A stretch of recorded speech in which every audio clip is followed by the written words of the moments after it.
The National Broadcasting Company presents Christopher London, created especially for radio by the most widely read mystery story writer in the world, Erle Stanley Gardner. Produced and directed by William N. Robeson. And starring Mr. Glenn Ford.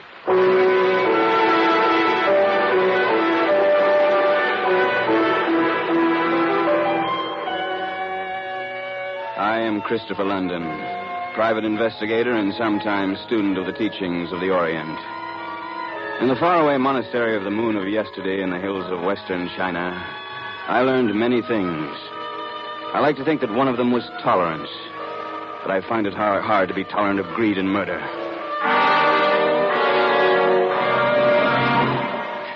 Yet any man who agrees to look for a beautiful missing heiress along the San Francisco waterfront is asking for trouble, and usually he gets it.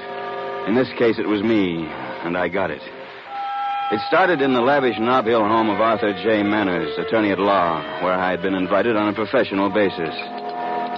Fix up your drink, London? No, thanks.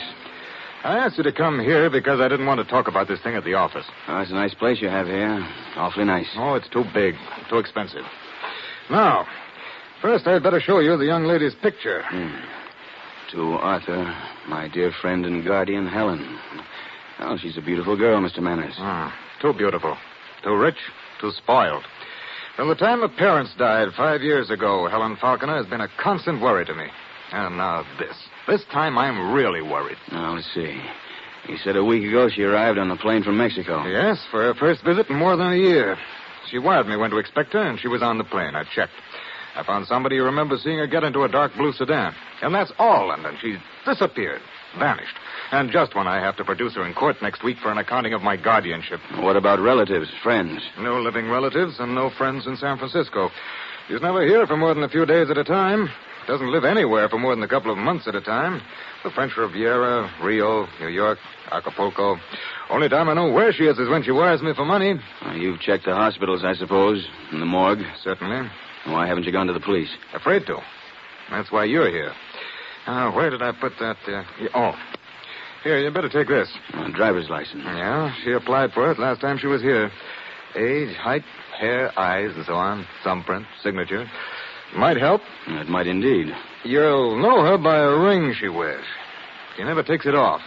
Antique emerald ring. Heavy gold setting, stone engraved with a serpent and an arrow. Find that ring and you'll know who it is even if she has her head in a sack. Yes, come in. There's a Mr. Lawrence Scoville.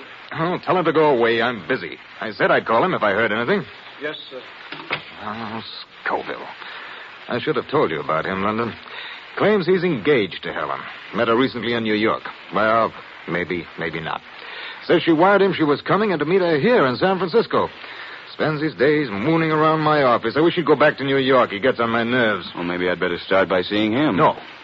Yes, just a waste of time. He doesn't know a thing. You interest me, Mr. Manners. Have you changed your mind about wanting me to locate this girl? Changed my mind? No. Why? Because you're stalling. Yes, I suppose I am. But it's because I'm worried. I don't know how much I should confide in anybody. In that case, we're both wasting our time. Goodbye, Mr. Manners. Now, wait. No, London, sit down, please. All right. I have reason to believe that Helen has involved herself in some sort of a smuggling operation. For the thrill of it, nothing more. That may be that the headquarters of this gang is at a waterfront dive named El Toro or El Torero, something of the sort. Mind you, I don't say it's true, but it may be true. Now, you must have some reason for believing it. Well, I'm not at liberty to give my reasons. I merely warn you that searching for her may lead you into some danger. Well, in a way, Mr. Manners, danger is my business. I'll keep in touch with you. And I'll say this. Nobody ever began a search for a missing girl with more clues.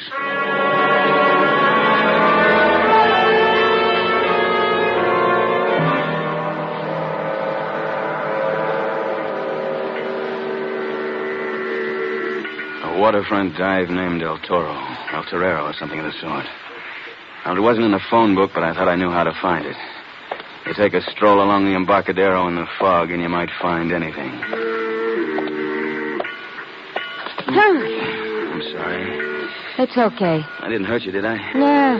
This fog is pretty thick, isn't it? What's the matter? You lost? Yeah, in a way. I was looking for a place. I forget the name. Stupid. Yeah. What you want there? Oh, a drink? I don't mind if I do. Well, fine. Let's go. Oh, yes, I remember it now. Oh, that's swell, honey. El Toro. That's it. A joint. Strictly a dive. You know where it is? What do you want to go there for? Well, I told you. Yeah. You said a drink. What is it really? A dame? Maybe. You gonna buy a drink anyway? Certainly. Okay, honey. Only no dame you're looking for is gonna be at El Toro.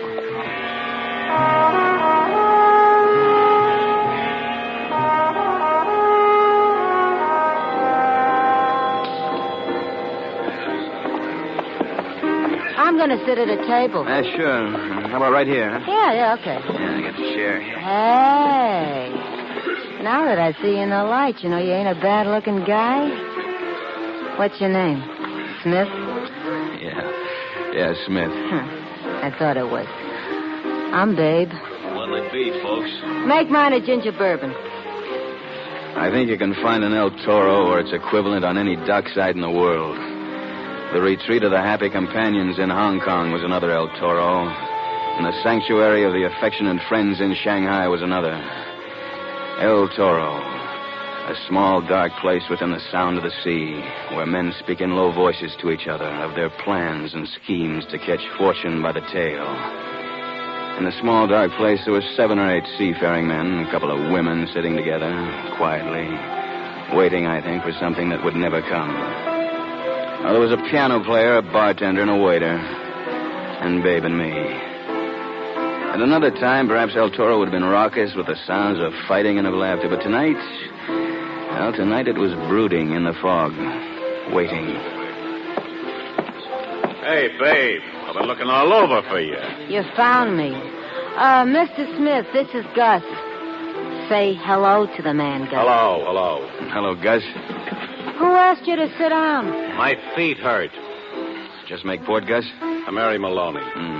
Irish ship? Greek. How long you been gone, Gus? Oh, don't you remember? I should remember how long you've been gone. I never even seen you before. Babe, listen. Get lost. I'm busy. I went up to the room before I come looking for you. I brought a case of some kind of Greek stuff. Greeks don't drink. Oh, they don't, huh?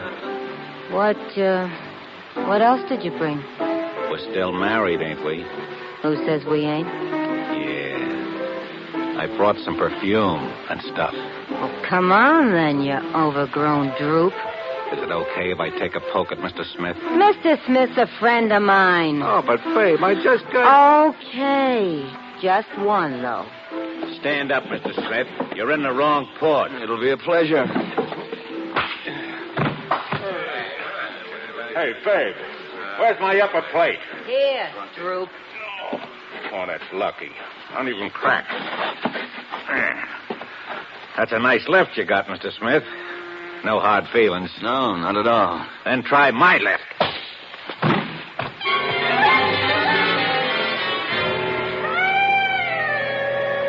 I don't suppose I was out more than a minute or so. But when I came to, Gus and Babe were gone. And 3 new customers had arrived. 2 men and a girl. They sat at a table in a shadowed corner. Almost certainly the girl was the one I was looking for.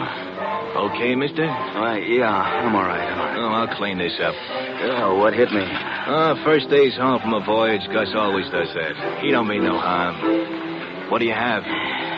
Say, those 3 people over there, they just come in? Oh, yeah. While you wasn't paying no attention. Here's $1. I guess you must have dropped it. Thanks. You know them? Not me, mister. I don't know nothing. Do they come here very often? Oh, mister, why don't you go home? We have enough trouble around here without strangers. It just ain't healthy for strangers here. Especially strangers with noses. Noses? Which they stick into other people's business. Oh. Now, why don't you go home?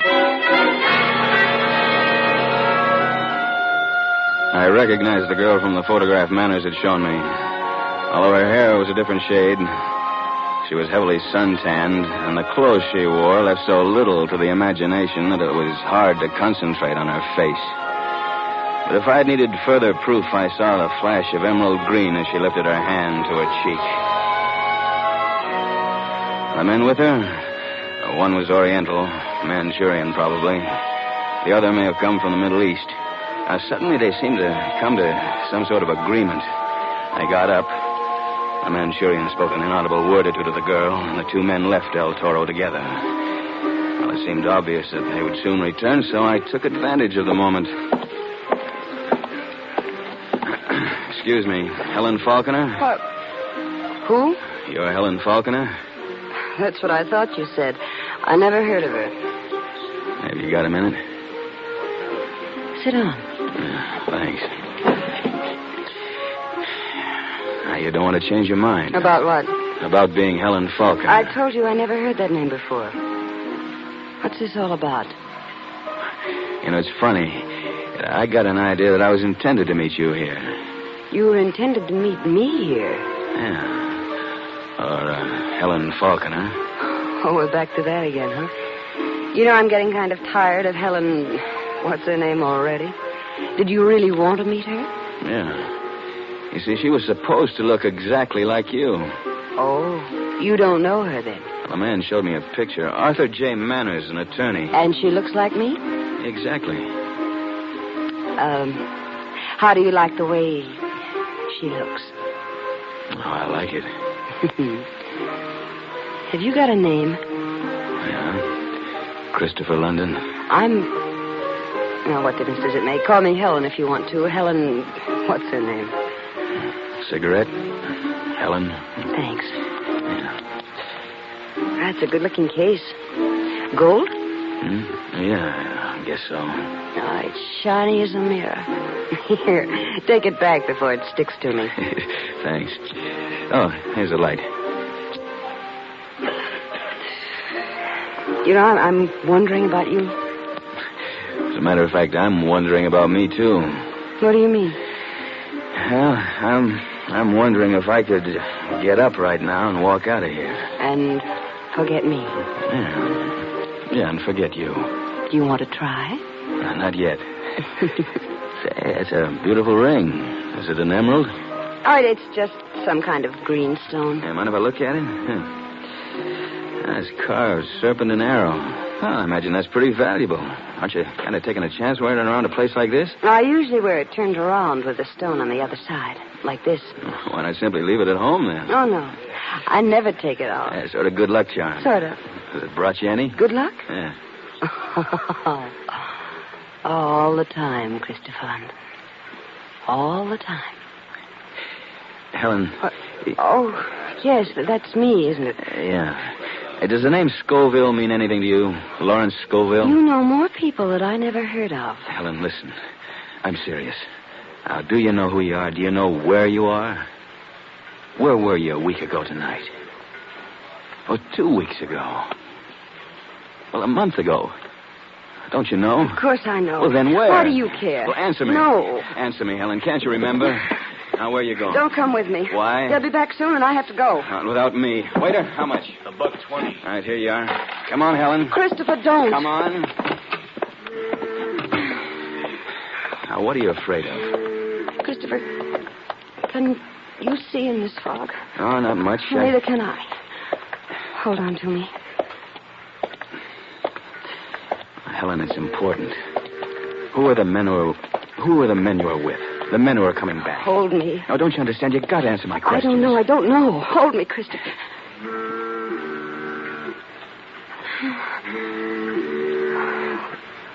Christopher.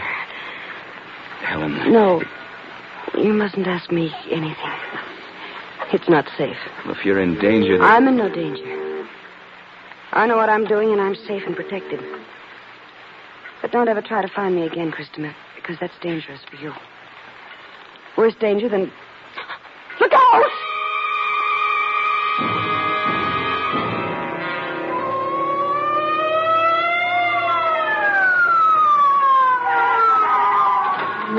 Where is he? Over here, Inspector. Now, you, what's the date? Why, for the 5th, You know what city you're in? Oh, San Francisco. What's your name? What? Oh, Christopher London. I think he's okay, Inspector. He started coming to a minute ago. Yeah. Hello, London. Oh, Inspector Griffith. Ooh. It's too bad you weren't here a while ago. What happened? Well, I'll tell you, I was standing along here somewhere with my arms around one of the most beautiful women I ever saw. Very funny. You didn't see who hit you? No. Might have been a sailor from somewhere in the Middle East. Maybe a Manchurian. You kill me, London. What were you doing down here? Oh, you wouldn't believe me if I told you. Yeah, but I seem to have been robbed. You surprised? Yeah, let's see. My wallet's gone. Letters, cards, money. Oh, what do you know? They missed my cigarette case. Well, you can sign a report in the morning. How do you feel? Bad, Inspector. Not good. Get in. We'll take you home.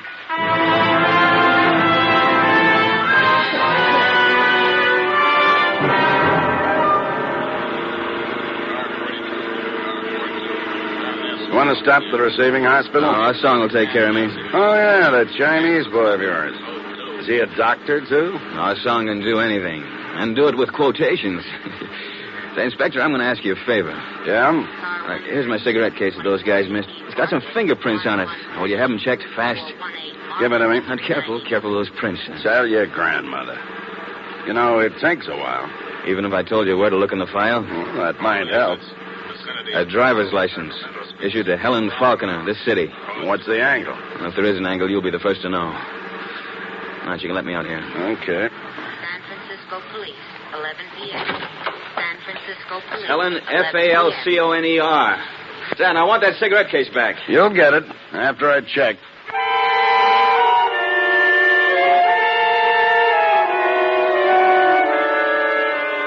As I dragged myself up to my apartment, I hoped that Ah Song would be waiting for me with tea and many ancient Chinese quotations. He was, but he was not alone. I had a visitor in a gray flannel suit and striped silk tie.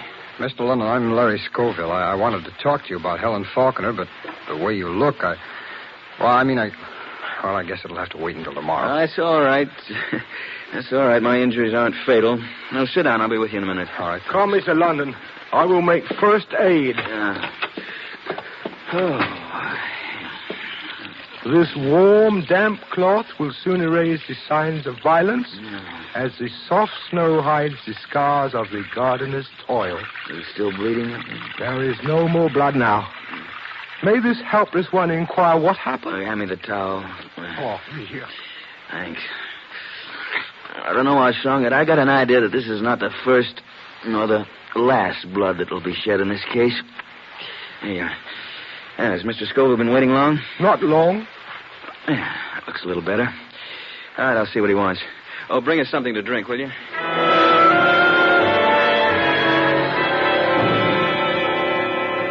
That's all there is to it, Mr. London. I was in Mr. Manor's office and happened to overhear something that made me think he'd asked you to search for Helen. If you can't tell me anything about where she is, or if you don't know, okay, I understand. But can you tell me this? Is she still alive? That's no good worrying, Scoville. Now, tell me again. You say somebody broke into your room at the hotel.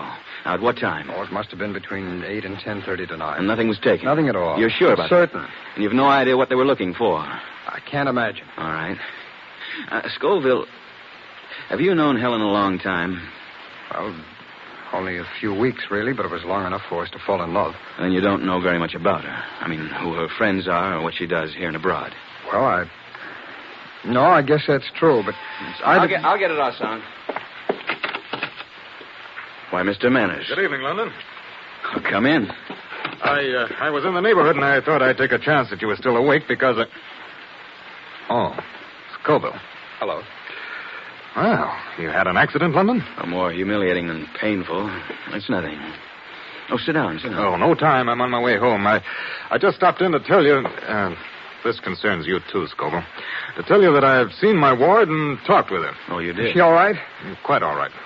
When can I see her? I'm afraid you can't see her. The fact is she's fallen in love with somebody else, and she wants you to forgive and forget, I believe the expression goes. No, I don't believe it. She's very definite about it. Now, London, I'm glad to say that my suspicions were entirely unfounded. I'll send you a check in the morning, and if you'll return that driver's license, we can consider the matter closed. I'm sorry, Manners. I haven't got the license. I lost it. Oh. Well, that's not important, then. Good night.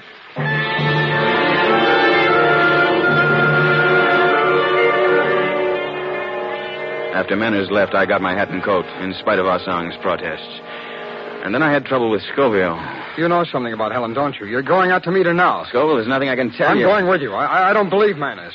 I don't believe she'd do that to Oh, me. it'll be all right, Scoville. We'll talk about it tomorrow. Now, you go back to your hotel, and I'll call you there in the morning. But, London, Asang? Mr. London, it is not for the trembling lamb to give counsel to the lion, Yeah. but Sure. You don't want me to go out, huh? in the night the tender rice plants sleep, Yeah. and sleeping grow. Look, I know. I'm taking the car, Asang. If anybody calls, you don't know when I'll be back.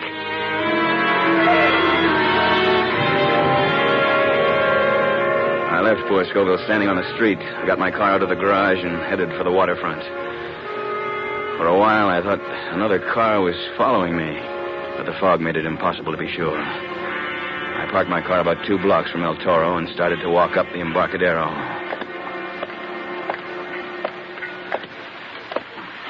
I thought I heard steps behind me, but when I halted, they halted too. Then when I started again, they started.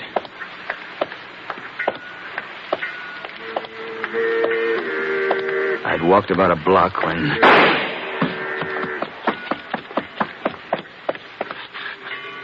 Scoville.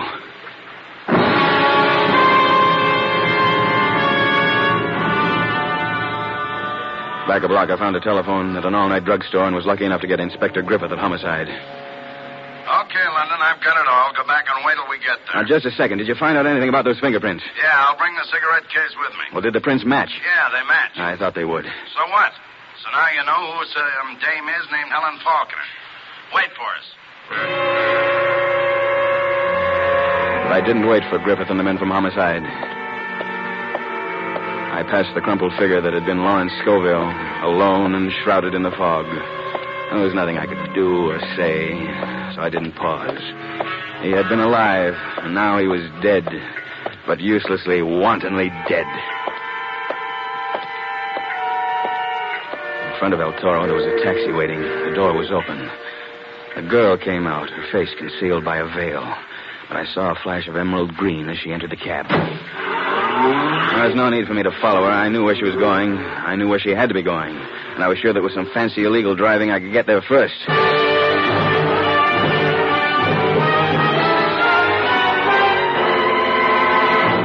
I parked my car in the shadows. Her taxi pulled up not more than a minute later. I followed her up the gravel walk as quietly as I could and stood behind her as she knocked on the door. Yes? Arthur, what happened? I'm right behind you. Well, shall we go in? Oh, what is this? Did you come here together? Close the door, Manners. This is no time for jealous quarrels. Well, now, what is this, London? What do you want?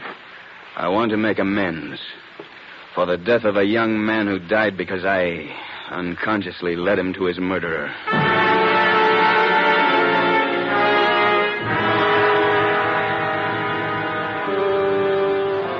We were in Manners' elegant study, the three of us.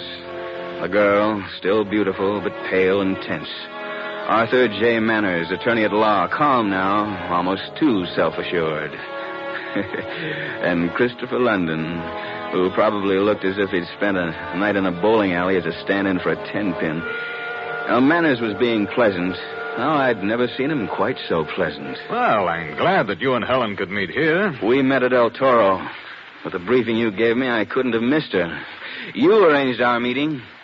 You wrote the script and directed the play, but you didn't figure on this ending. Christopher, listen to me. What's your name, Helen? Arthur, what's he talking about? What do you mean, London? If you've got anything to say, say it. She's Helen Faulkner. You know that. Christopher, I can explain about those awful men at El Toro, but it was just a silly... Well, I don't know. I get into things like that. Oh, you fools. Don't you see how transparent you've been? How clear as glass? Get out of here. Get out. Manners, sit down. That's better. Now, let's talk. Helen Faulkner was your ward. You managed her estate. She was out of the country most of the time, and your expenses were heavy. A house like this costs a lot to buy and to live in. And a girl like this runs into money, too. I think you've been taking Helen Faulkner's money for a long time. So at last she became suspicious and decided to fly up from Mexico for an accounting. Well, that's true, Christopher, but I was wrong. Oh, very wrong. Now, wait. Apparently you've got the absurd idea that this girl is not Helen Faulkner. Well, would a fingerprint prove it to you? Not on a driver's license, nor a cigarette case. You know, it was a smart idea having your girlfriend apply for a license under the name of Helen Faulkner. But it only proves the murder was well planned and long premeditated. You, whatever your name is. Christopher, please. That's your ring on your finger? You wear it constantly? You never take it off? You both told me that. Then why isn't the skin underneath the ring white? Why is it as suntanned as the rest of your hand? Don't try it, Manners. Don't. Christopher. Now, don't worry. I think he'll live long enough to die as the state directs. Well, I just did what he told me. I didn't know why. Well, you believe me, don't you, Christopher? Sure, I believe you. And I'll bet the jury will, too. I'll bet they won't give you more than 10 years.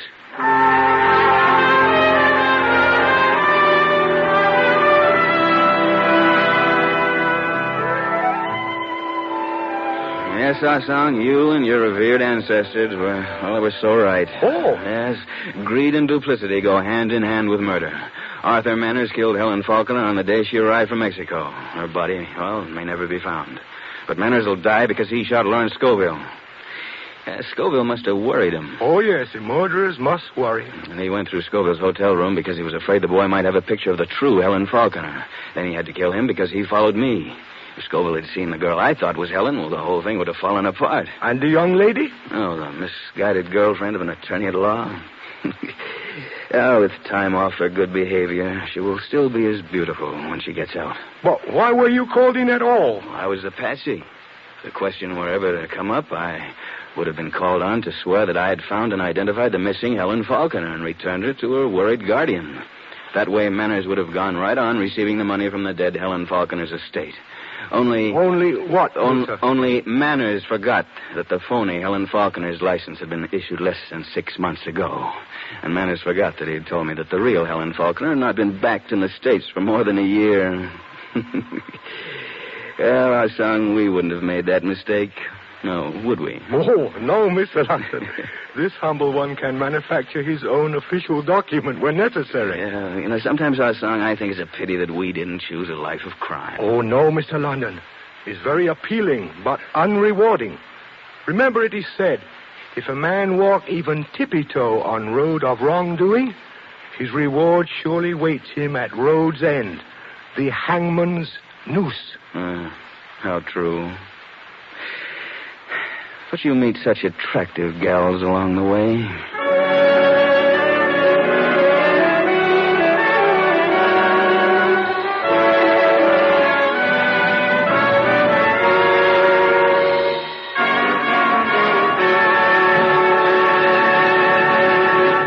That was Christopher London, starring Glenn Ford, and created especially for radio by the world's most widely read mystery story writer, Erle Stanley Gardner.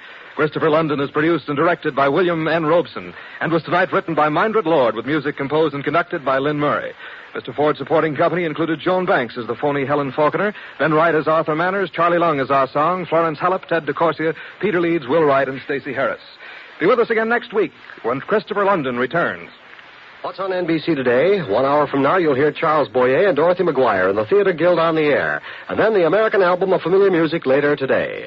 Now, stay tuned for Phil Harris and Alice Faye, then Sam Spade on NBC.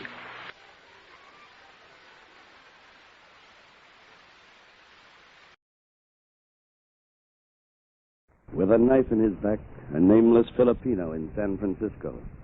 With a bullet in her body, a girl in mid-Pacific. But there were others. There were so many others. 8,000 of them on an island in the Philippines.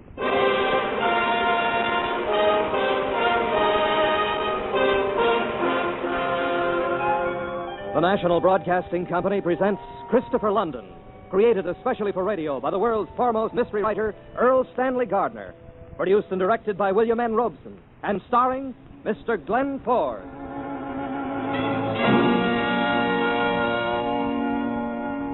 I am Christopher London. The whole thing started with a vague conversation about the murder of an unknown Filipino. Mr. Anders, president of the San Francisco Sugar Company, either could not or would not say what, if anything, he suspected. I'm sorry, Mr. London. I can't tell you what I think because I don't know what I think. I get the impression that it's not the murder that worries you. Why should it? I never saw the man. I've no idea who he was or why he tried to get to me. With a knife in his back, the doctors wonder how he ever made it to my door. A knife in his back with your name and address in his pocket. And his body terribly scarred as if he'd been beaten for years. Yes, it's all very mysterious. Yeah. But the police are investigating. I suppose they'll learn the truth in time. That's not what I wanted to see you about. Well, what else, then? The price of sugar. The price of sugar? Exactly. Now, this is all I can tell you. Uncle Ted, I wonder Oh, come in, dear. Oh. This is Christopher London, my niece Linda. Oh, I've heard about you, Mr. London. Well, now, whatever you've heard, I deny every word of it. Is Mr. London sailing with me, Uncle Ted? Maybe on the same ship would be a better way to put it. Yes, my dear, I want him to go to Manila. Oh, then you better go, Mr. London. Whether you want to or not, you're as good as aboard ship already.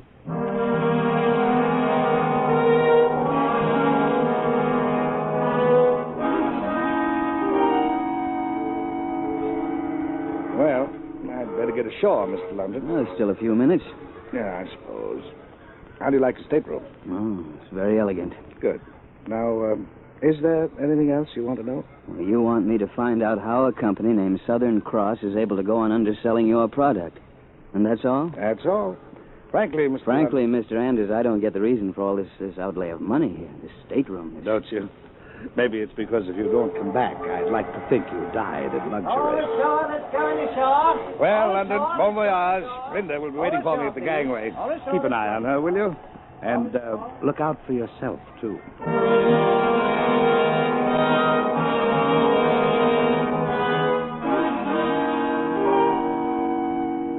The ship was beautiful, the night was dark, and the sea was calm. Hawaii was a long way beyond the horizon, and Manila and the Philippines still farther. The girl beside me at the rail was very, very lovely. She sighed rather happily and said, My uncle said you'd probably ask me a lot of questions. Did he, Miss Anders? Won't Linda do? Linda? Christopher? Now that we've got that settled, let's get back to the questions your uncle said I would ask. Did he say what they'd be? Not exactly. Well, did he say what your answers would be? Not exactly, yes. Shall we walk around the deck? We walked once around the deck, and then we went into the cocktail lounge and had a coffee and brandy at a little table in a quiet corner. You know, Christopher, I think this is going to be a good voyage. Well, I hope it is. Have you ever been out to Manila before? Oh, lots of times. I've gone with my uncle every time he went, ever since I can remember. My parents died when I was a baby. If that explains anything. It does. A little. I suppose you know a lot about your uncle's business, then. That's one of the questions he said you'd ask me. And the answer? The answer is yes. I think I know as much about his business as he does. You're a very interesting girl, Linda. You know, that's what I always say. I always say, Linda, you're a very interesting girl. Oh, don't look now, but Howdy, there's a folks. man coming. You don't know me and I don't know you, but that ain't no reason why we can't yell at each other over the fence, now is it? I'm Jim Blake from Texas, on Lone Star State. And where I go, I buy the drinks. Well, waiter. Coming, sir. Won't you sit down, Mr. Blake? Well, I am sitting, thank you, ma'am. My name's Blake. Yes, that's what I thought you said. One of the New Jersey Blakes, no doubt. Well, now, you know that is real funny. Oh, I'm sorry. People's always joking me about Texas. What'd you say your name was? I didn't say. However, it's London, Christopher London. Well, I'm mighty glad to know you, Chris. What'll you and Mrs. London have?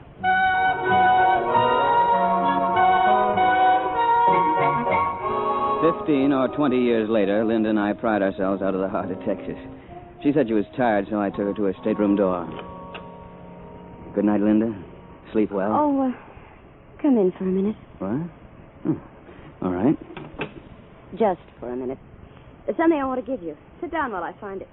Maria, not finished yet? No, ma'am, but pretty... Linda's personal maid, a pretty girl from the islands, was still unpacking trunks. In a moment, Linda returned with a small, decorated jewel case in her hands. Oh, here it is. Christopher, keep it for me, will you? Oh, now, look, if this is jewelry, you'd better give it to the purser. Keep it in a no, safe. it's not jewelry. Well, then, do you mind if I ask just what it... Well, Nothing. It's just that I'd rather you kept it. All right. Good night, Linda. Until tomorrow, Christopher.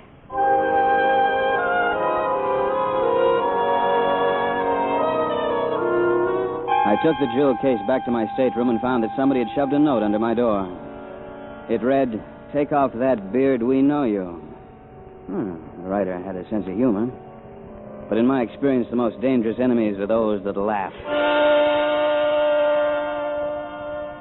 I took a closer look at the little jewel case. It had one of those intricate Chinese locks that are easy to break, but not easy to open without the proper key. I put the box in a pillowcase and carried it to the office of the ship's doctor. Now, what can I do for you, Mr. London? Your laboratory is equipped with X-ray, I suppose, Doctor? Yes, of course. Well, I know this sounds a little strange, but I wonder if you'd take a picture of this box here, just as it is. It was exactly what I expected. I carried the box back to my stateroom, shoved it under the bunk, and went to bed. I don't know how long I'd been asleep when suddenly there was a knock on the door. I was out of bed like a shot. Just a second. Yes? Miss Anders asked if you will come at once. What? Oh, yes, all right. I'll be there in a minute. Put on a pair of pants and shirt, hurried into the corridor, and collided with... Look where you're going, can't you? Oh, well, howdy, London. Sorry, in a hurry. Come in, Christopher. What's the matter? Well, nothing's the matter. I just couldn't sleep, and I was lonely. Oh, no. Look. Look, do you realize it's 2 a.m.? Well, of course, if you'd rather go back to bed. All right. What do you want to do? Would you like to play some gin rummy? No, I wouldn't like to play some gin rummy. No. Well, men love to talk about themselves. Let's talk about you. Okay, get the cards.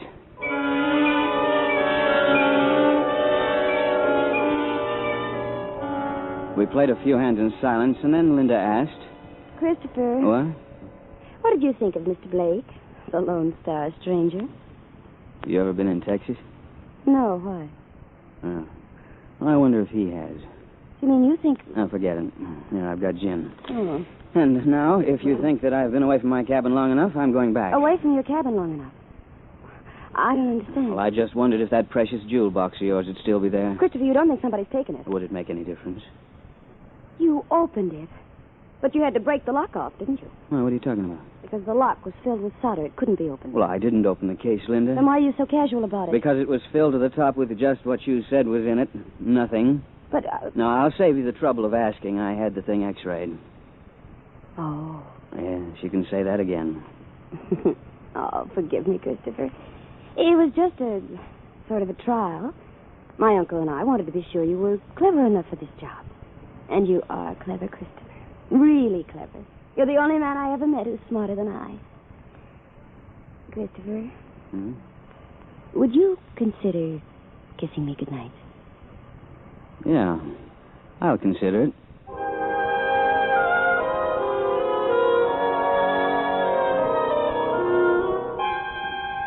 When I finally got back to my stateroom, the jewel case was no longer under the bed where I'd put it. But I think that as I went to sleep again, I may have had a smile on my face.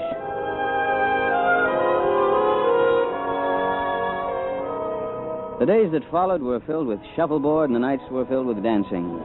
Jim Blake, the Texas steer, was usually close by, but in time he got used to him, as you would a bad head cold. Every night when I turned in, I could expect to find another humorous little message tucked under my door, such as, roses are red, violets are blue, sugar is sweet, and you'll be a long time dead. Meanwhile, in odd moments with Linda, I managed to get a little more information about sugar growing and refining. One moonlit night, when we were together on the boat deck. Isn't it magic, darling? Isn't it simply magic? Christopher, I'm talking to you. What? Oh, I'm sorry. What are you thinking about? Oh, sugar, I guess. Oh. Now, you say this Southern Cross Company is selling sugar at a price that is actually below your cost. That's right. Well, are your costs higher than they should be? They're as low as any in the industry, and I don't want to talk about it now, darling. Oh, perhaps they may have developed some new and better method of refining sugar. Possibly. That's what you're supposed to find out. Christopher. I'm cold.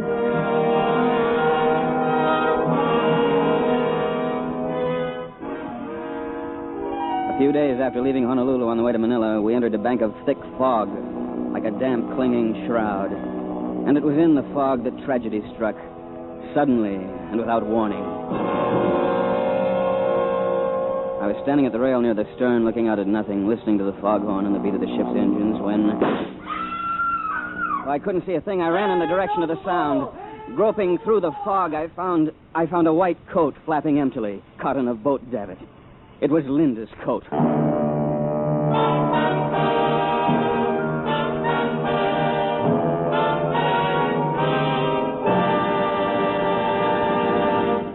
You are listening to Christopher London, starring Glenn Ford.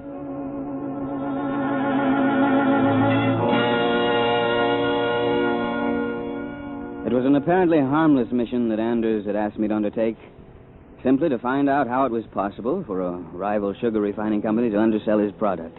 Mr. Anders had warned me that the job might be dangerous, and so it was. I stood on deck in the swirling fog, holding Linda's coat in my hands and feeling sick at heart. The liner's searchlights were vainly glaring through the mist. But it was useless, and everybody knew it. I started for the radio room to send a message to Anders when a vague figure moved behind me. Christopher, who was it? Linda. What's the matter? And what are you doing with my coat? Linda. I told Maria to wear it when I sent her to look for you, and then Christopher. Was it Maria? I'm afraid so.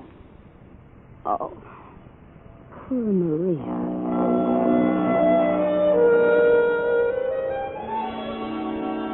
An hour or so later, I found Texas Jim Blake in the bar. Well, howdy, London.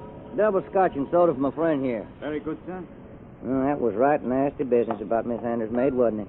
I understand you think you heard a shot. Yeah, I heard a shot. Real ornery.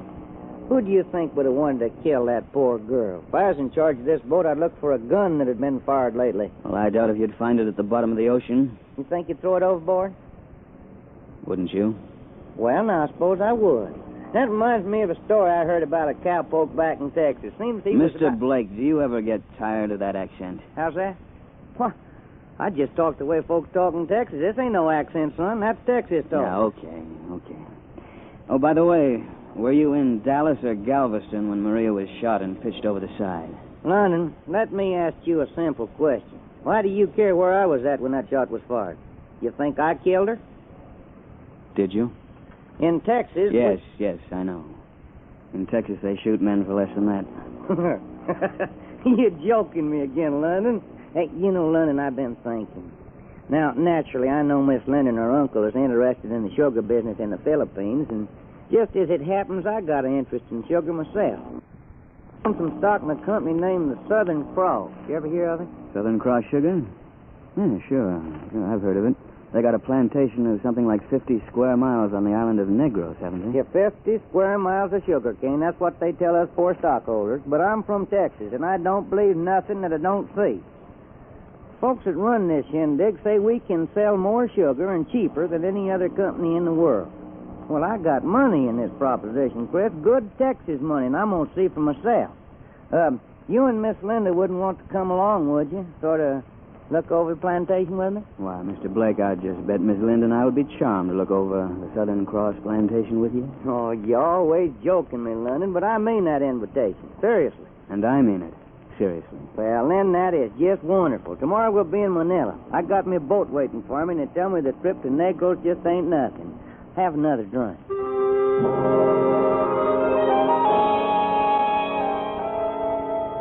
A little later, I went down to Linda's stateroom to escort her to dinner. All right, Christopher. I'm ready. Linda, I've been talking to Jim Blake.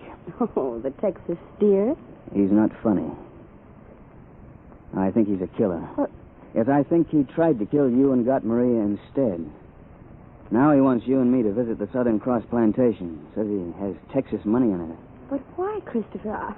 I don't understand. Why would he... It's either a trap or a showcase. I don't know. Well, I still don't understand. Neither do I. Whatever it is, though, you're going to stay in Manila while I take a look at it. There's no point in us both taking a chance.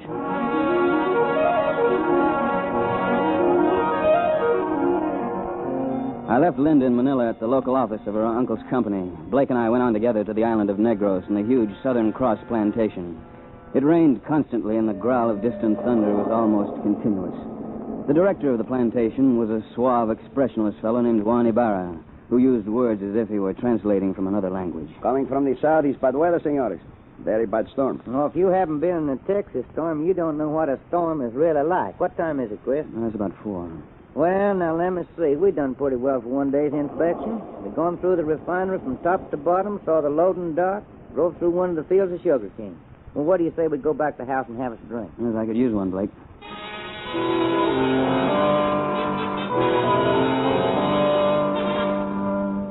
While we drove back to the director's house, I asked a few innocent questions. Ibarra? Si, senor. Tell me, how many men does it take to do the work on a place this size? It takes 7,000, 8,000, maybe. 7,000, 8,000? Oh, that's a lot of men. Where do you keep them? Where do I keep them? Yes, I mean, where do they live? See, on the plantation. Here they live. Yes, I know that. Hey, Chris, I've been thinking about that refinery. Are you much of an engineer? Enough to understand a simple process as refining sugar. It seemed like a good plan. As you say, Senor London, the plant is good, but it is just the same like many others. No difference. Yes, I suppose so. But I was asking about the workers on the place. Hey, what's that? No, wait a minute. Stop the car. Look, I said stop the car. No, Senor London. It is not to be wise to interfere. Oh, they're whipping that poor devil to death. Maybe he deserves it, huh, Ibarra? Well, nobody could deserve punishment like that. It is the only thing the bad ones understand, Senor London.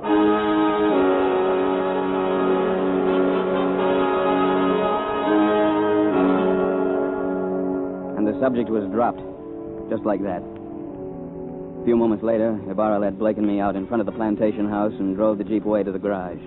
For a moment, we stood together in the rain. He seemed a little subdued. Too bad about what we seen back there. I guess they ain't real human, though. They're more like animals. Oh, would you beat a horse or a dog to death? As a stockholder in this here plantation, I'm going to talk to Ibarra about that. You coming in? No, you go on ahead. I'll be right with you. Okay, I sure am soaking. Rain ain't nothing like Texas rain. There was something ominous about the place. Not just the steady rain or the thunder grumbling in the distance.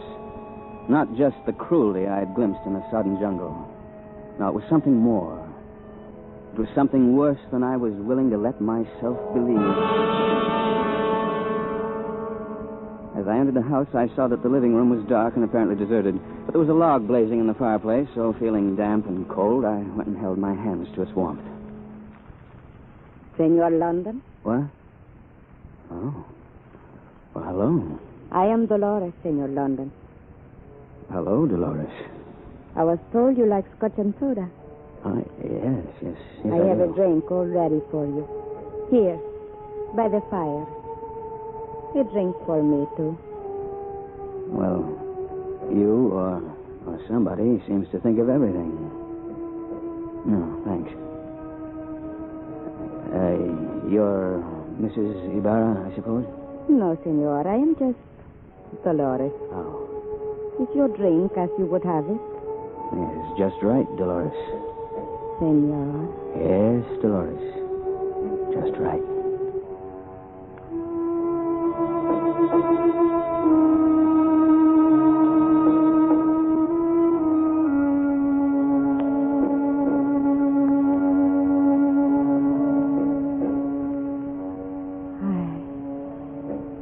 How can I say it?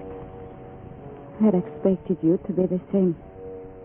Like other friends of the Peaky Bar. But you are different. So very different. Say it. I suppose you were told to get me to talk. Another time it might be kind of pleasant to play that game. But not tonight. I'm tired. Senor. There's something I want to ask you, even though I don't expect an answer. If I asked you to come away with me, away from this plantation, right now, tonight, would they let us go? I do not know. That's the answer I expected. Well, I'm going to change it to some dry clothes. How long she'd been standing there in the doorway, I don't know. I hadn't heard a sound, but as I turned away from Dolores and started to my room... Hello, Christopher. Linda, I told you not to come. Aren't you glad to see me? Now, Linda, I wasn't hired to be your companion or your bodyguard. Now, I was hired to make one single investigation. Yes, how's the investigation going, Christopher? Well, your uncle wants to know how Southern Cross is able to undersell him. I think I'm beginning to understand. Christopher, Hmm? I got a wire in Manila from my uncle. He's making some kind of a deal. He wants you to drop the whole thing.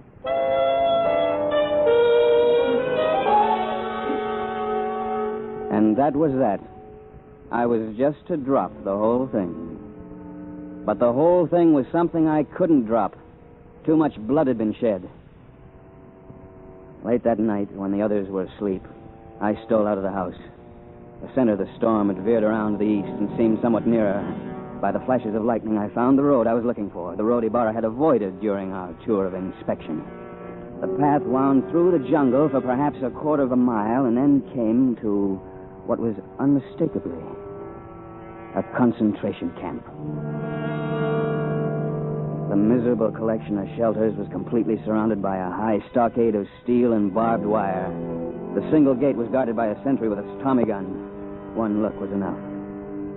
Now I knew the secret of the Southern Cross's success. Forced labor, slavery.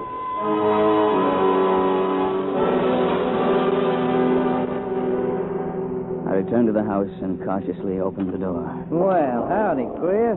Been out walking, have you? Take his gun, Bar. It will be better you do not move, Senor London. Gracias. Christopher, I told you to drop the whole thing. Now see what you've done. You ruined everything. It's late, but I guess we don't feel much like sleeping now, do we? So let's just sit down in front of the fire and swap yarn. Isn't one of the mob missing? Where's Dolores? We don't need her for this little party. Come here, baby. Come here and sit down beside me. All right, Jim. Now, if we're all together, I'll call the meeting to order. What happened to that Texas drawl, partner? I guess I'm just a big ham at heart, but it serves a purpose. With that twang, you can talk to anybody and get away with practically anything. Christopher saw through it, though. The night we sailed. Yeah, London's smart. He's a lot too smart for his own good. I kept telling him that on those notes I left for him under his cabin door. Look, will I be interrupting if I ask a few questions? No, go ahead. Well, first about me. I assume you have some kind of plan in mind? Oh, yes. Yes, indeed. Yeah, well, that's what I figured. If only you'd listened to me, Christopher, before it was too late. This talk of this is nothing. Why can't we not dispose of Senor London without delay further? Take it easy. There's no hurry. Anything else you want to know, London? I think I already know most of it. I suppose the Filipino who was killed in San Francisco came from here. Yes, that's right. Managed to sneak off the place somehow. I see. Naturally, I had to kill him. That was close. Scared, baby. I hate these storms. Well, I didn't know you scared so easily, Linda. Oh, by the way, was it you who killed your maid, Maria? Well, I had to, Christopher. She caught Jim and me together and guessed how it was. She said she was going to tell you, so I had to. You know, Linda, for a nice girl, you're something out of a nightmare. Christopher, you shouldn't talk to me like that. After all, it wasn't as if... I think that hit the house. Listen. It is Dolores. I will go. There was a split second of confusion, but a split second can be the difference between life and death. I threw myself at Blake, slamming my shoulder into his chest, and we crashed to the floor.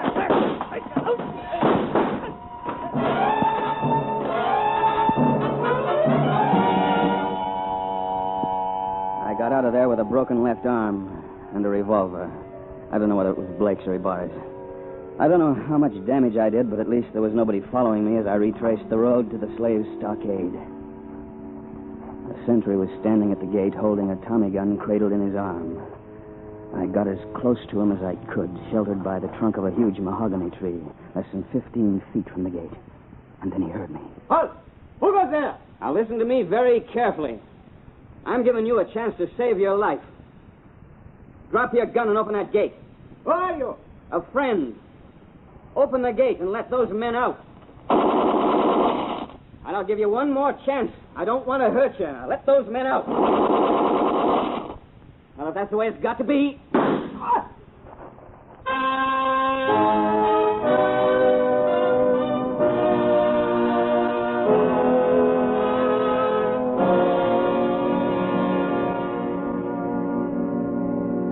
And Linda? She's dead, too? Yes, Mr. Anders. With the others. When the men streamed out of the stockade, there was no stopping them. But she died instantly with a bullet through her heart. What she did sounds as impossible as all the rest of it. Then actual slavery sounds impossible, too. Have you any idea how much actual slavery still exists in the world today? It's not a comforting thought, but one we can't afford not to think about. Freedom is still something to fight for.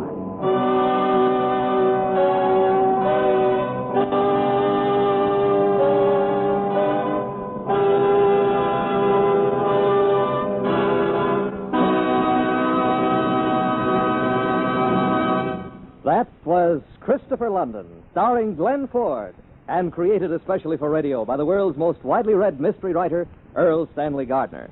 Christopher London is produced and directed by William N. Robeson, and was tonight written by Mindred Lord. Musical score was composed and conducted by Lynn Murray. Mr. Ford's supporting company included Joan Banks, Virginia Gregg, Barton Yarborough, Ted DeCorsia, Alan Reed, and Ben Wright.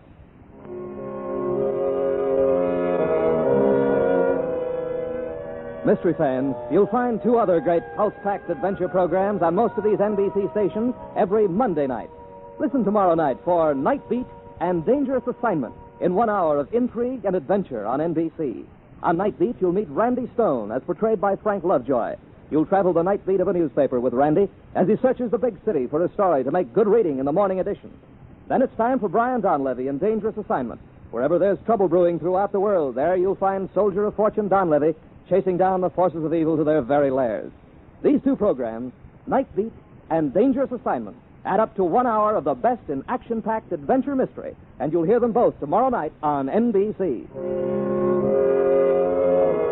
And be with us again next week at this time when Christopher London returns with another exciting excursion against crime. Stay tuned for the Phil Harrises and then Sam Spade on NBC.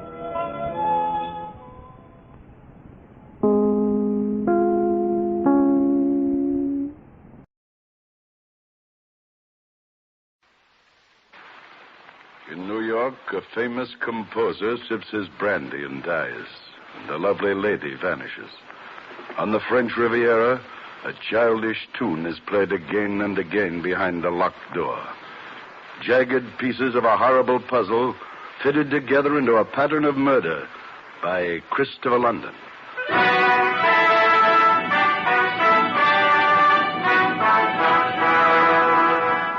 The National Broadcasting Company presents Christopher London, created especially for radio by the world's most widely read mystery writer, Erle Stanley Gardner. Transcribed, produced, and directed by William N. Robeson. And starring Mr. Glenn Ford.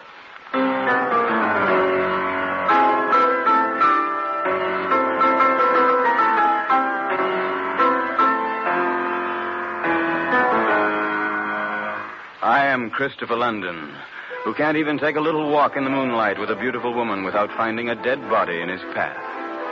Everyone else seems to be able to do the average sort of thing.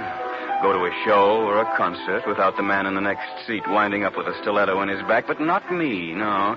Now, like that night I went to Carnegie Hall to hear the new piano concerto by my old friend Louis Deschaise.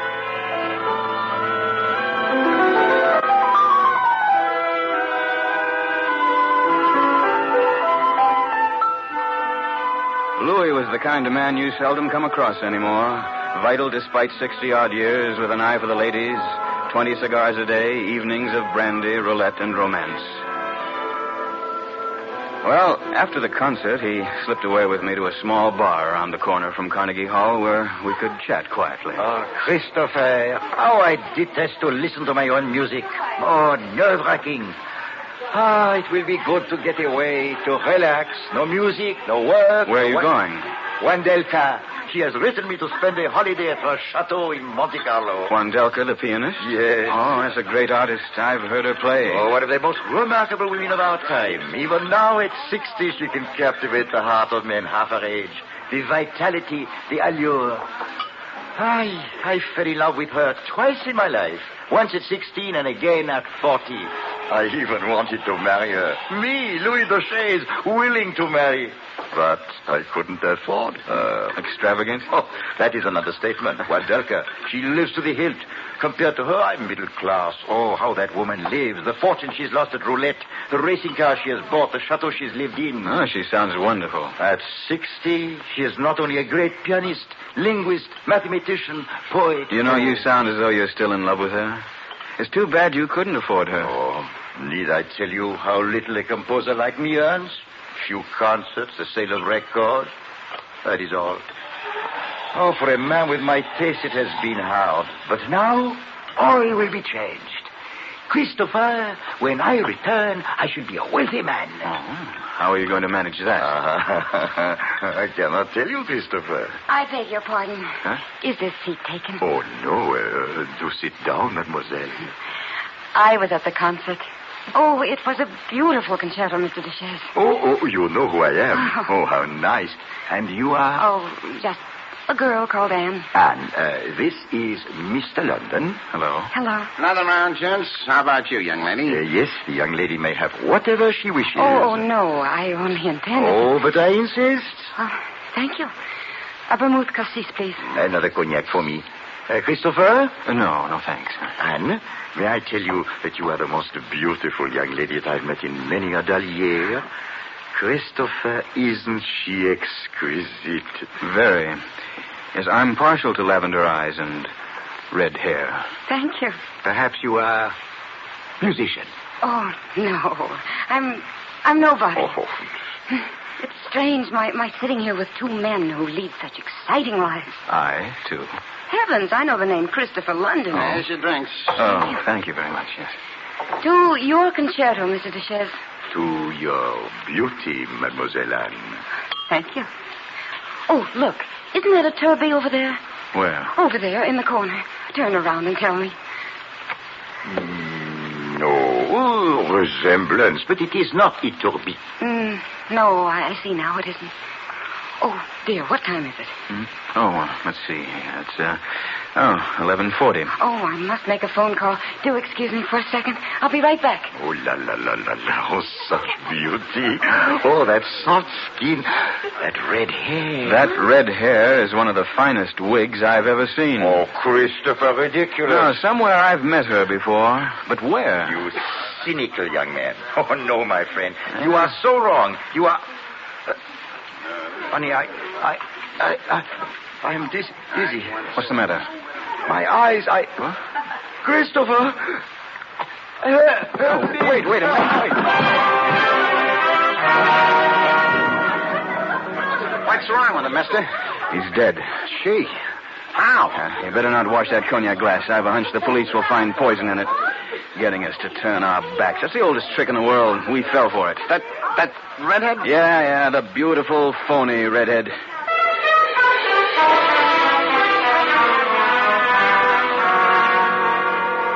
You were right, Mr. London. Poison. How about the girl, Inspector? Not a trace. What gets me is the motive. Why bump off an old guy who writes music? Maybe the music was real lousy, huh? No. Somebody didn't want him to go abroad. That's tough luck. Europe must be swell this time of year. Yes, I think it will be. What do you mean? I'll see you when I get back. Where are you going? To the south of France. There's a woman I ought to meet. That's different. I thought you were going on business. I am, Inspector. Grim business. It's always hard to lose a friend, especially when his music has brought joy to a world which needs all the joy it can get. I was angry, cold angry. Poor Louis Duchesse.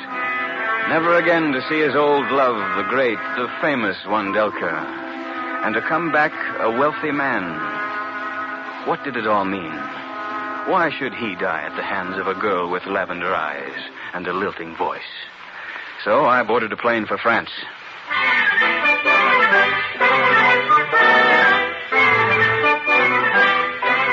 And the next night I walked into the fabulous casino at Monte Carlo.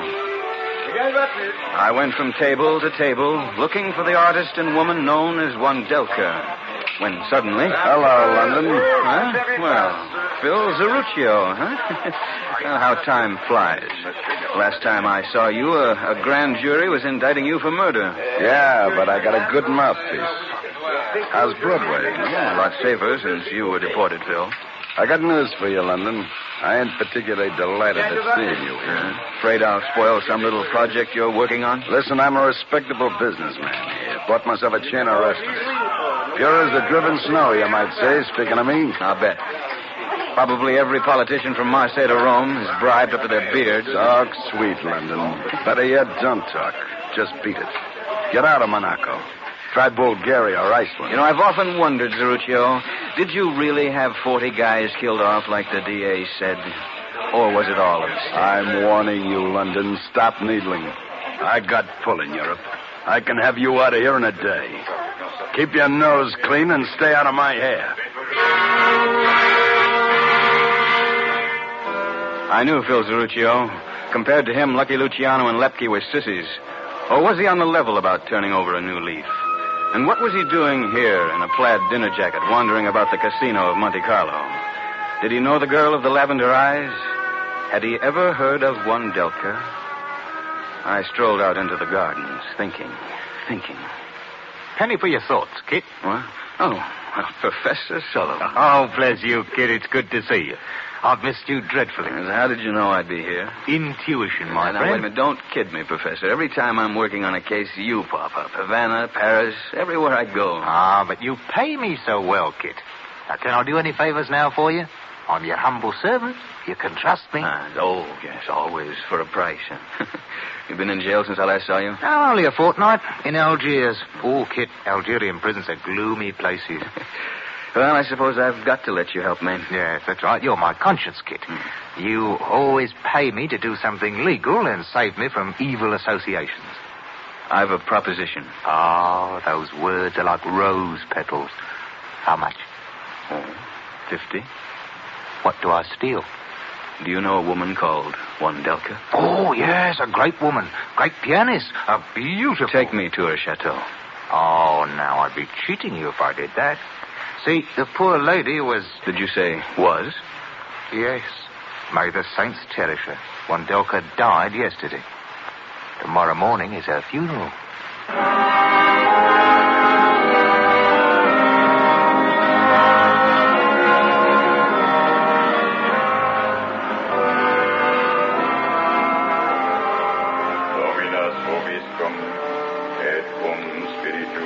Stand here, Professor, behind this tombstone. I dislike graveyards intensely. Yes, but this funeral fascinates me. I wonder who are those two mourners? Oh, they are only relatives, her sister and her niece. They came from Poland only recently. I wonder what they look like. I wish they'd raise up their veils. That's better. Oh, thank you.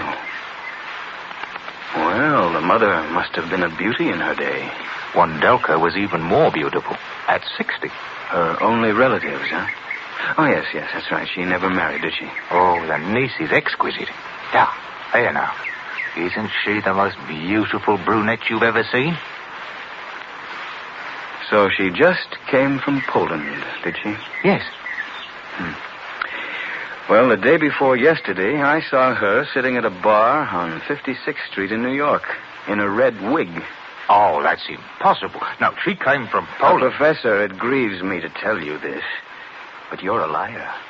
Oh, Kit, if you didn't pay me so well, I'd be hurt to the quick. Now, how well do you really know these two women? Come on, now, tell the truth. I've never spoken a word to her. For $50 more, would you tell me the real truth? Oh, well, in that case... I thought so. Cash. Oh, Professor, oh, you're a rascal. All right, here you are. Good. Now, the truth is this. Those charming women pay me to stay in this town so that I can notify them should anyone try and get near Wandelka's chateau. Why are they so eager to keep people away from that house? Who knows? Perhaps, I'll merely say, perhaps, Wandelka is not in that coffin at all.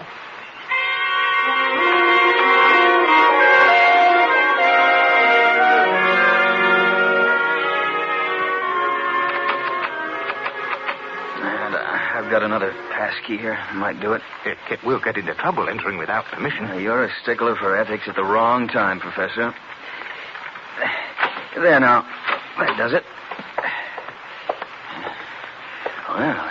place. Yes, it dates back to Marie Antoinette. I wonder where the servants are. You know, that's a strange thing, Kit.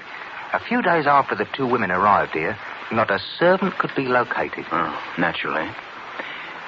Where could Wandelka be? I don't know. No, that I swear is true. I wonder where that staircase leads over there. Oh, that's to the bedrooms. All right, let's try it. Look, the women will be coming back from the funeral soon. Courage, Professor. Well, this staircase was built too steep, Kit. Shh. Wait a minute. Listen.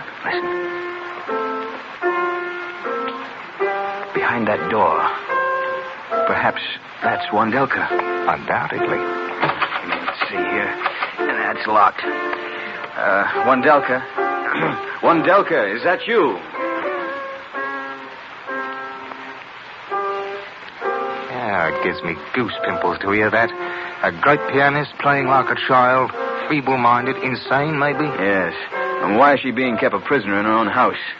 Now, look, I'll give you another 50. No, if you were to offer me $1 million, I couldn't tell you, Kit. Now, those women tell me very little. Wandelka. Look, I know you're being held a prisoner. I've come to help you. Can you hear me?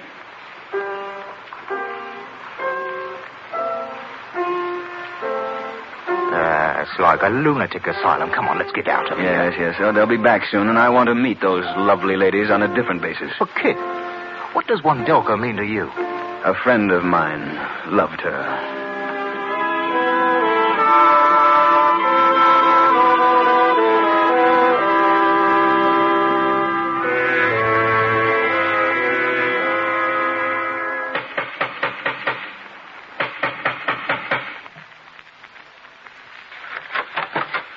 Yes, monsieur?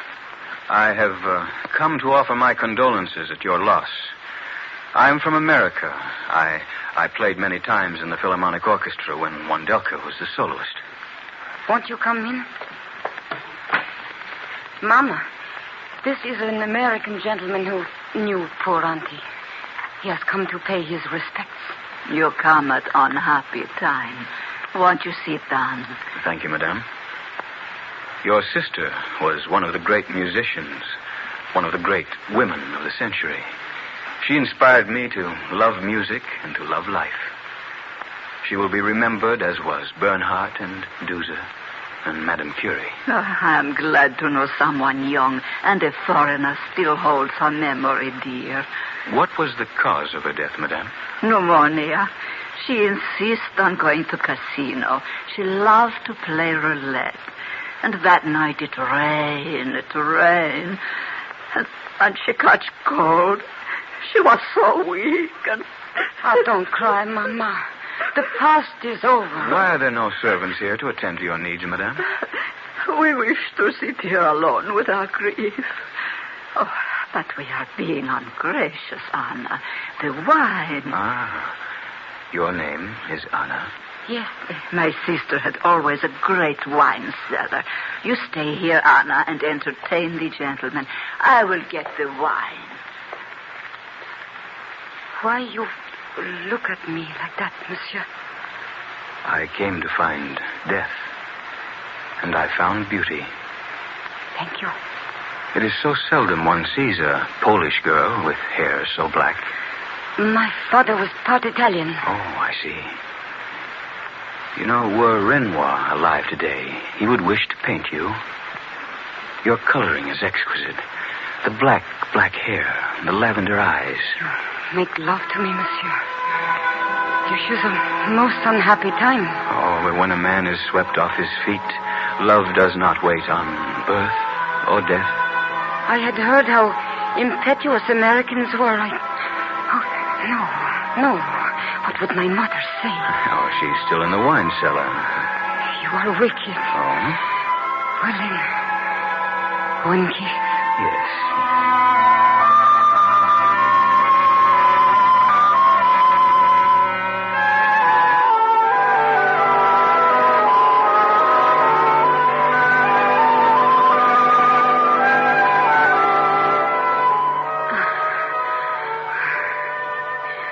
What is your name? Christopher. The name of a saint. But you are no saint. Yet you are charming. Anna Anna. Oh, Anna, I could compose a tone poem to that name. Please, Mother is coming back. Oh, Mother has no sense of timing. Her steps are hard on old women. Here, Anna, pour the gentleman his wine. Taste it, and tell me if you have ever had a finer Amoroso. Yes, drink, monsieur. Aren't you joining me? Not just now. Oh, but I insist your daughter at least take part in an old American custom. Yes, it's called the loving cup. Now, when a man meets a girl as lovely as your daughter, he asks her to drink first from his glass. Anna is too young to drink. Oh, but surely an exception can be made here. I accept your flattery, monsieur. However... It is not flattery. No, to look at you is to have some of the chill taken from the memory of your dead aunt. Now, wait. Don't I hear a piano being played somewhere? Oh, no, young man. Imagination plays tricks, you know. My poor sister. Oh, yes, of course. I must have imagined it. Come, Anna. You shall have the first sip from my glass. I cannot allow my daughter. I insist. It is difficult, young man, to know where flattery ends and rudeness begins with you. Surely you can't object to drinking your own wine, Anna. Or can you? Oh, of course not. No, certainly not. Well, then. Anna, no. That's a pretty phony accent you girls are wearing. All right, wise guy. Now just stand quite still. Oh, what a smart little revolver. It'll do the work. Professor? Yes, I'm coming. Tie this fool up in the cellar. Oh. Poor kid. You shouldn't have come here. Oh, Professor, sometimes you shake my faith in the human race.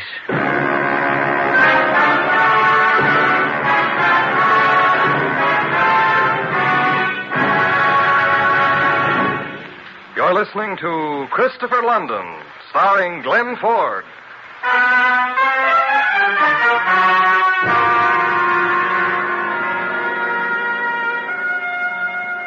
You know, Professor, that gun pointing at me is superfluous. Bless you, kid. I take no chances with you. Oh, where's your shame? I mean, taking my money and then telling those women about me. Well, it's difficult to have both a conscience and a bank book at the same time. What wouldn't you do for money? Offhand, I can't really imagine. Tell me, how much did they pay you to double-cross me? 50,000 francs. Well, that's hardly worth the effort, the way francs are these days. Now, don't undermine my confidence in international finance, kid.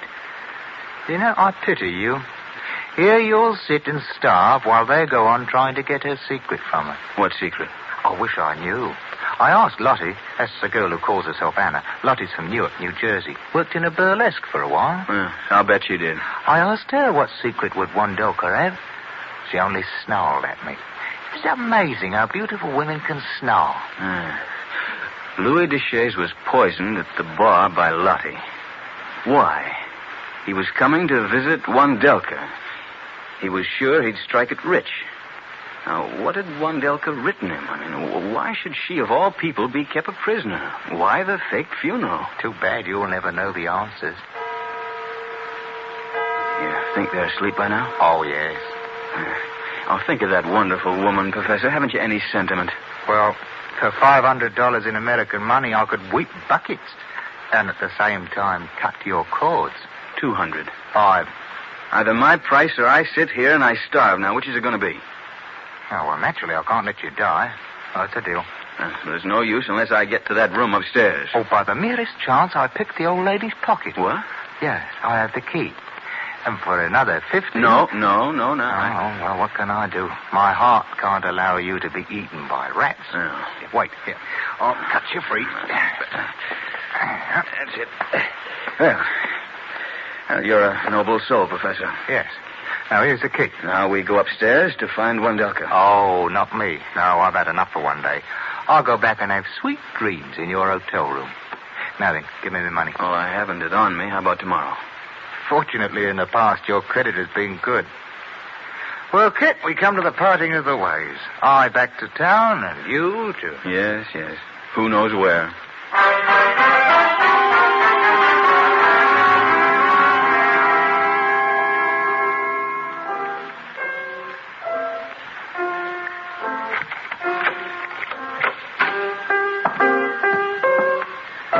Madame Wondelka?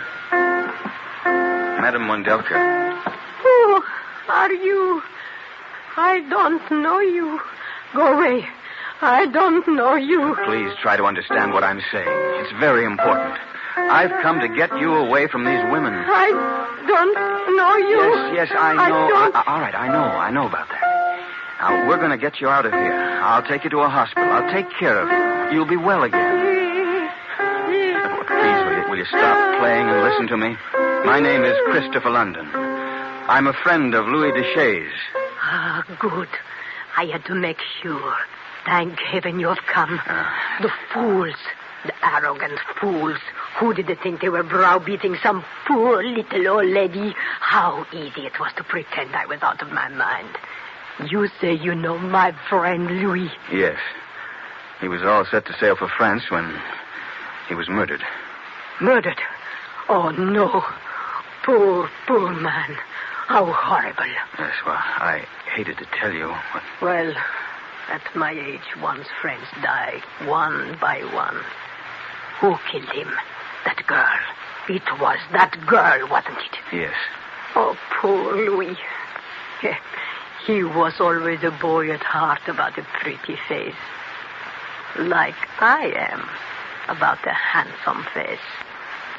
I must say, young man, I could not ask for a finer-looking rescuer than you. How romantic of you to bother about an old lady like me.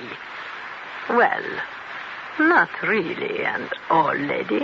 No, don't be too optimistic. We've got to get out of here. This is a dangerous gang. Yes, I see them all hanged yet, or the guillotine, her pretty head chopped off. Oh, my poor Louis. Tell me, why did they kill him? He was the only one to whom I confided my secret. Secret? Young man, I have 3 passions. Attractive men, the playing of the piano, and the roulette wheel. The first 2, I mastered. But the third, now, at last, after years, I have discovered the perfect mathematical system to break the bank at Monte Carlo. Oh? This gang found out about my system. Zut alors, they take over my chateau one day, pretend to be my relatives, get rid of my friends, get rid of my servants, and I am their captive. But I do not tell them this system. I destroy all papers, all calculations. Oh, but you must have one copy hidden. Ah, I have.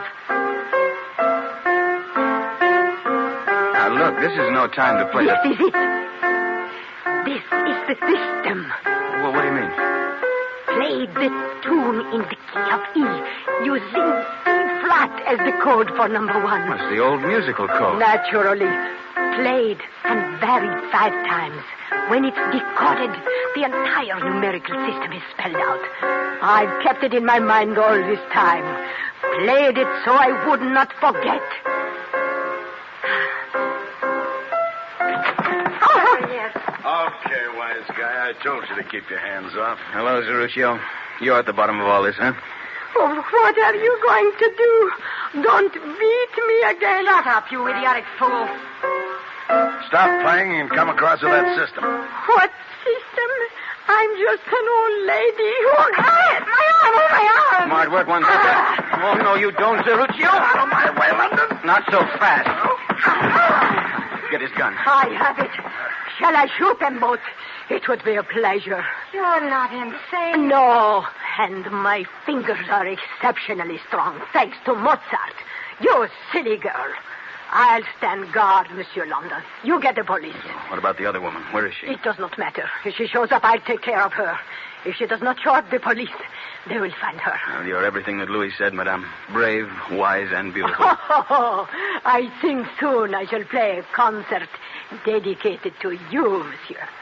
Oh, if I were 20 years younger. You are eternally young, madame. What? Hold up your hands. Oh, you caught them. Yes, I'm afraid your heroics have come a little late, Professor. Oh, Wandelka, give him your gun. He will stand guard until I come back with the police. You must be weary. Weary? Nonsense. After you are done with the police, come to the casino. I will be there playing my system. I'll treat you to champagne and introduce you to all the pretty girls. Oh, so that was it. A system to break the bank, eh? But what is the system? You'd like to know, Professor? Oh, yes. Very much, huh? Very much, yes. Yeah, I see. Well, give him your system, Wandelka. Allegro con molto.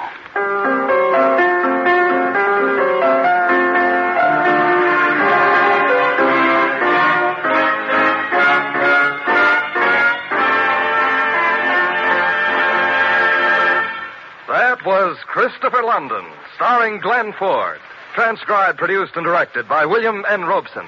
And created especially for radio by the world's most widely read mystery writer, Erle Stanley Gardner. Tonight's play was written by Bernard Schoenfeld with a musical score composed and conducted by Van Cleve.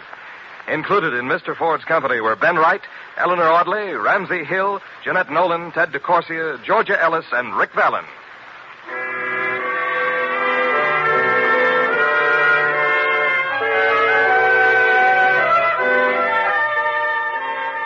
Throughout the week, NBC brings you the best adventure mystery dramas on the air.